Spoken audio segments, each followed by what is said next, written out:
Hey, I'm Chris Januszewski, and welcome to the Rebellious Times Podcast, Austin series. Today we've got Eric Gonzalez joining us. I met Eric recently at Austin Tech Week, which is a fantastic week dedicated to startups and tech in Austin, obviously. And Eric gave a presentation at the Capital Factory that was super engaging, super impressive. And so I chased him out to the elevator, said, Eric, please come on my podcast. And so here we are now. How are you doing, Eric? I'm doing well, Chris. Thanks for having me. Excited to be here. Thanks very much for coming on. So your presentation, you actually had the crowd interacting with an app during your presentation. So it wasn't just a case of sitting there and listening and hopefully something resonates. You were actually teaching people as we were sat there, which was super beneficial. I learned a lot. Please tell us about what you do and the problem you're solving. Yeah, so I founded a company, OptiMindAI. Our focus is really helping businesses of all sizes and individuals from every landscape of their professional network to really leverage AI in a way that is an extension of who they are. I think a lot of folks have kind of FOMO today where they feel they should use AI in some way. Their companies and their employers are pressuring them to leverage AI, but a lot of folks kind of get lost in the sauce. They'll use one tool or pay for a bunch of services and get next to no value out of it. Where for me, I feel the AI is at a point where it could fundamentally transform and change the way individuals work, the way we communicate, the way businesses are able to scale themselves, especially small businesses. So that's our goal, is to implement AI your way. It's meant to be a tool for you. So we're teaching our clients how to leverage AI. We automate solutions. Think of back office tasks that kind of don't make you unique, but things you have to do to support your business. We leverage AI to support automating that work to allow users to focus on what it is that makes them unique, why they got into business in the first place. Fantastic. So there are solutions for both individuals who want to be able to perform better and align and stay relevant in the workplace and at home and in life. And also you work directly with startups and companies that are looking to implement. I keep reading that a lot of companies investing heavily in AI, while some kind of sit back and wait and see, what works and what doesn't, don't want to be the first in. But some are investing heavily and not seeing a lot of returns because they're not doing it right. So I'm interested to get your kind of perspective on both from a personal usage perspective and from a company perspective, where to start. What's this kind of simple thing and the way to look at this implementation where you can kind of not overcommit, not risk huge amounts of money and changing your architecture and your operations, but to get value? Yeah, and I think the approach to take here is simply to think of a problem that you have each day that you're curious or you've heard or you've read likely some headline that AI is automating away 100% of my time generating invoices or whatever the case may be. Those headlines are likely not true, right? There's a crawl, walk, run phase to implementation. And kind of like what we were covering when you and I met, Chris, the approach to take is how should you communicate with a model? And that's where everyone should start, irregard if you just want to prompt or you'd like to build and vibe code an application to replace some of your work. Thinking really clearly, understanding what it is that you want to gain value from the large language model to do on your behalf. So fundamental questions that we teach in what we call structured prompting. So not just kind of typing what comes to mind, stream of consciousness, and hoping for the best on the back end of what you receive from the model. Really clarifying what it is that your goal is. What are you attempting to leverage a large language model to do? What's your ask? What does right look like? What does wrong look like? Really teaching structured prompting and really just clearly defining how you communicate with a large language model is where everyone should start 10 times out of 10 each and every time they go to prompt a chat GPT or otherwise. Or else you can quickly get a really confidently wrong answer from the model. Thank you. Yeah, and in terms of using LLMs, so I think we all kind of started out with asking a couple of questions, and we were impressed by the answers that come back from a chat GPT, let's say, and then maybe we'll try and I try and build a framework for a proposal, let's say, and it works and it's great, Yeah. and then a lot of the things I'm trying to do from a business perspective, I'm going to have to do again. These are processes I need to repeat time after time. And so something I learned from your presentation is that LLMs will store the frameworks or the structures that you guide them with. They'll if you so they will figure it out themselves in some respects, but you can get ahead of this by actually doing what prompt engineering you might call it to actually build these frameworks in. Just maybe talk a little bit about how the LLMs work in terms of helping you get consistent, repeatable responses to things when you're happy with the result that you're getting. Yeah, I like to frame it and think of it as a new hire. For anyone who ever works with like an intern or someone starting at their company, you often invest a lot of time in that person, helping them understand the company culture, how you work, you set goals for what that individual should focus on, maybe giving them an initial project with some constraints. A large language model is no different, except obviously it can work at the pace and the speed that you work, if not faster. So really kind of thinking of interacting with a large language model in that way will really help you get a clarity in those responses. So a lot of time is invested in getting to what right looks like. And if you don't kind of approach it from a structured prompt lens like we were just discussing, you'll likely invest 1, 2, 3 hours going back and forth. And then sometimes or often you arrive at a place that's great, and now you're hoping that that answer is going to be repeated the next time you have a similar question, or you want a training document structured in the same way. So just like you would an employee and say, hey, here's a slide deck template that we use for all of our customer facing presentations. Be sure when you do your analysis, it ends up in this framework, in this template used. That same exact thought structure and approach to prompting should be provided. And using those same words, no different. Like quite literally interacting with the large language model to say, yep, after you've gotten to the email template that is, best in class or really accurate for how you would interact with a negative, review from a customer or a customer inquiry, you can quite literally have the model store that by simply stating that. Once you arrive at what right looks like, you can simply say, hey, ChatGPT, store this email response for all future uses for a customer inquiry that is about our supply order fulfillments or our return policy or a negative customer review. And it will take that structure and store it, and then you can also reference that.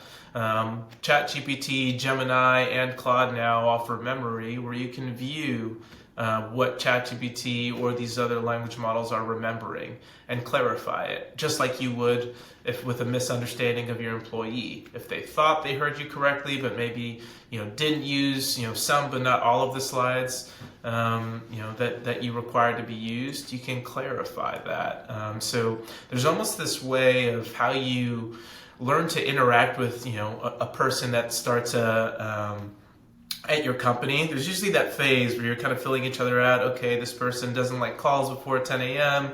They need really clear guardrails around what to do, or they would like no guardrails and would like to just be told the problem and figure it out. There are elements within ChatGPT, Claude, Gemini, or any other language model that you'll use that will allow you to provide memory to the GPT, instructions to the GPT, whether it be for how you work in general or for a specific project. So really framing it in terms of making your large language model an employee, and what you would tell that employee, the same exact structure should be provided to your large language model.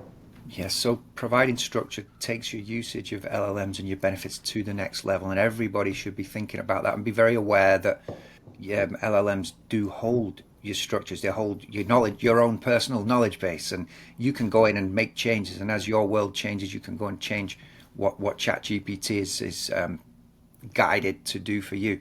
Let's switch gears a bit. We want to come back to how OptiMind AI, how people can work with you directly. But first, I'd love to know a little bit more about Eric, about kind of how you got started, how you got into this, and obviously your connection with Austin. Yeah, so the journey to Austin came from my previous employer. So how I kind of got into artificial intelligence was working at Meta, Facebook at the time. I worked for the company for just under 5 years in what became their artificial intelligence infrastructure division, where I focused on building the infrastructure that allows humans to actually train the large language models. So quite literally how like the sausage is made. Behind every LLM is a series of humans like you and I that are classifying exactly the responses that come out. Is it humorous? If I'm searching for history, is that history accurate? If I'm searching for a science topic, is that topic accurate? Is the grammar correct? All the nuances in human conversation and topic relevance that are really important, right, for the model to get right. Those models were initially powered and generated by labels, training data being labeled to reinforce what right looks like and reinforce what wrong looks like. So I kind of stumbled into this world and had the opportunity to really build that infrastructure as the industry was taking shape. And I started, with the company in Silicon Valley, living there. But personally, I just have always loved Austin for the music scene. I'm a DJ and, produced some music as a passion for a decade now, and have friends here. So every time I visit, I just had that sense of my shoulders being relaxed a little bit, and Austin being so unique in that you can run as fast as you want, or you can take a seat back and grab a beer. And both of those ecosystems and worlds coexist in such just a one-of-one unique way here that I just absolutely adore. It kind of scratches all the itches of my personal, personality and, wanting, being a startup founder and working and grinding it out 70 hours a week, to going to see a show from an amazing local artist, to just hanging with friends. Austin fits the mold in a way that doesn't force you to kind of convert to it. It accepts you for who you are in a way that I've always just adored. So I found a way for Meta to move me here. I was like, hey, after a year, I'll spend time in Silicon Valley. I'll understand kind of, what it is that we do and the magic of, entrepreneurship and innovation in that place. And coming to Austin, I was pleasantly surprised to find that same culture exists here in many different mediums. Silicon Valley is obviously the place for technology innovation, with some adjacent, health and wellness and innovation in other creative ways. But I feel like Austin is this explosion of innovation in every area of life, from food to health and wellness to social community startups. The ecosystem here is so exceptionally diverse, and it just is so on brand for Austin. Austin's such a place where a lot of things coexist. The startup ecosystem is becoming a mirror of that, where a lot of just these super, just interesting startups that wouldn't make sense anywhere else, they make complete sense here as the trends catch on, elsewhere. Love it. Yeah, fantastic perspective there you've got. And yeah, I had a similar experience. I spent time in Silicon Valley and I loved it there. And sometimes I miss it. The weather there is the best. In Mountain View is the best possible in the world, I think. Yeah. But Austin it's got something for everybody. If you're kind of young and just starting out in your career, there's things for you. If you want to just run off and do arts and creative, you can do that. You want to do tech, you want to have a family, everybody can kind of settle here. How was the transition from, obviously you worked at Meta, great company. Sure, you learned a lot there. It's a big step to go out on your own and take the risk of building a startup. Kind of what's been your experience in the transition there and growing a startup? Yeah, well, I was really fortunate prior to Meta. I had actually worked for a startup, Dave Duffield, the founder of Workday, He was starting an asset management company, Ridgeline, and super fortunate to kind of be an early employee there, and understanding from someone who's been here at such a grand scale, growing, the Workday, and PeopleSoft companies that he, absolutely scaled to, be global brands, to really understand what it takes, and persistence, and identifying your customer, and identifying the right customer that is willing to early adopt and work for you when things break, was some of the really kind of the core competencies that I learned during my time at that startup that I carried into my company. I started my company, moonlighting while I was working at Meta, just kind of understanding if there was an actual need for what I thought, was going to kind of take shape in terms of helping folks leverage AI in a meaningful way. I began with friends, and I worked with a few friends who are entrepreneurs. A few years back, as the GPT moment happened, everyone immediately felt the pressure and was amazed at the same time, didn't know directionally where this was going to go. So kind of just helping, or at least sharing my experience, made me recognize, I can demystify this. I can explain this in a really non-intimidating way, and then I can also help friends implement this. And that's kind of really where my journey started. A friend had a company that needed, his Google reviews were tanking because he was changing his chef at the time. He's working in the food service industry. And as he was changing that chef, the food quality at least changed where his core audience didn't like that. So he's quite literally brings a laptop into a sauna, into a heated sauna, and is battling his way through Google reviews, trying to defend his restaurant's honor. And I clearly saw, I was like, you're about 100 reviews in. We're at the state where actually, what if I told you AI can take those responses that you've really thoughtfully written, curate the message, and convey it in a way that you would write it, simply apologizing, give them 10% off, then go focus on your actual problem, finding the chef. So when we did that, just over the course of a few hours and able to implement that, he kind of looked at me and he's like, hey, I think, how much do I owe you? I'd pay you for this. Up until now, I had no idea what AI could do for a restaurant. And now you've clearly shown me there's value here. And that was a light bulb moment. For me, I was like, okay, I can support a business owner, non-traditional at that, not just a tech company using technology. And that led me on the path to discovery, where, working through individuals like that, he obviously shared my skill set, my approach, and I've just kind of began to shape the clay of the company from there, really clarifying my mission being to support folks who are also purpose-driven, whether it be sharing a plate of food to building something unique. We all focus on, launching a business for the things that make us unique. Not all of the things that, are required is to keep that business running, which is really where I started with my my customer base. What if I can, automate away, or help to at least automate a lot of the processes that you spend much of your time doing that have nothing to do with what makes you unique. Let's start there, and then we'll get creative.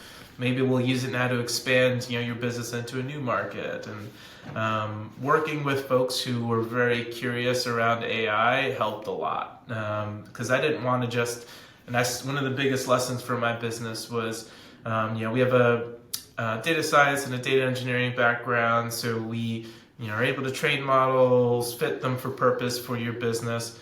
But a lot of our founders, being non-traditional, just push the I believe button. They're like, all right, I hope this works. You seem qualified. You do it, because I have no idea what's happening. And that created more stress than it actually solved a problem. Because even if it worked, they were just waiting for the automation to break or the AI to do something wrong, which has led us to, let's empower you through training. Let's actually teach you as much as you'd like to learn, or spark an element of curiosity along the way to us automating or solving the problems on your behalf. And maybe there's nothing for us to do. We train you, you feel super empowered, and you now can run with that AI for your business. But that was kind of the journey. Find folks who are really curious and willing to kind of work through the imperfect solutions, build alongside you, are excited about our business value, and then make sure we deliver for them in a really honest way. And that's kind of my approach, is if I can at least work myself out of a job, even if we automate away some of your work and train you on what we've done, or just train you to do that yourself before we even have to walk through the door, that's better for your business. And that's kind of, what we're in the business of doing. Love it. What an interesting story, interesting path, and you're solving a very current problem. Obviously, I don't have to tell you that. One thing I wanted to understand is your total addressable market is kind of infinite, right? How do you focus and narrow it down to a serviceable market? Yeah, so what we've recognized is, we'd like to work through to kind of medium-sized shops, so industry agnostic, because what we learned just being a consultant shop to begin is every industry that we worked across, from construction to restaurants to health and wellness to law firms, had the same exact problem. Hey, my data's a mess. I can't find, the leads that I should be reaching out to, or my email inboxes, is a mess and I'm not replying to customer inquiries like I should. Or I, can't make sense, and my invoices don't match up to what's in QuickBooks from X systems. So once we recognize, you're asking me to do nothing unique for your company. You're asking me to solve all the rest of the things that our business functions. That allowed us to really stick to our core audience. We're mission driven, and that our purpose is to support small and medium-sized businesses, so solopreneurs all the way up through a couple hundred folks in size companies. But we'll also do training and training for any user who's interested. So in terms of what we automate, we really just kind of went organically, word of mouth. Once we helped one marketing firm, they led us to a second, a third marketing firm. Same thing happened with law firms. And then just entrepreneurs in general began to share our services, and just kind of let virality take shape for us, more so than chasing, building a product and then finding the market for the product. We provided a service. When folks kind of validated that our service was of value to them, they just began naturally referring folks to us. And that's really how we've been in business to date thus far, is just all through organic relationships and events like Tech Week. We want to hear about folks that are solving interesting things and let them know that we can help solve the things that are uninteresting to them. So that really has kind of been an organic, unintentional approach to gaining our client base. Fantastic. And to actually have a business where you're getting this viral effect to drive new customers is kind of the dream for any founder. So amazing work there. Yeah, I feel super fortunate. It's almost a series of just chance events that really we focus on one client and make sure we, solve the stressful problems for them. And as soon as they're a little less stressed, they now have time to say, hey, OptiMind really helped here. Every founder is super stressed. Let's see if they can do something for you. So that's just been the authentic, organic approach that's core to how we work, that we just kind of want to keep going. Brilliant. How would somebody get in contact with you that wanted to work with you? Yeah, through our site, OptiMind, so OPTI-mind.ai. There you can see all of our services, to include, we have many workshop offerings, both virtual, and we do custom workshops, whether it be virtual or on-site. That can be anything from how to pair program as a software engineer with AI, to training an HR department on how to manage their lead funnel there through sales. And then we also offer, AI automation and implementation support. So we define a strategy with users, and then I'll implement exactly, intentionally, one solution at a time. how to approach creating a chatbot, how to approach automating back office services, and all that's listed on our site.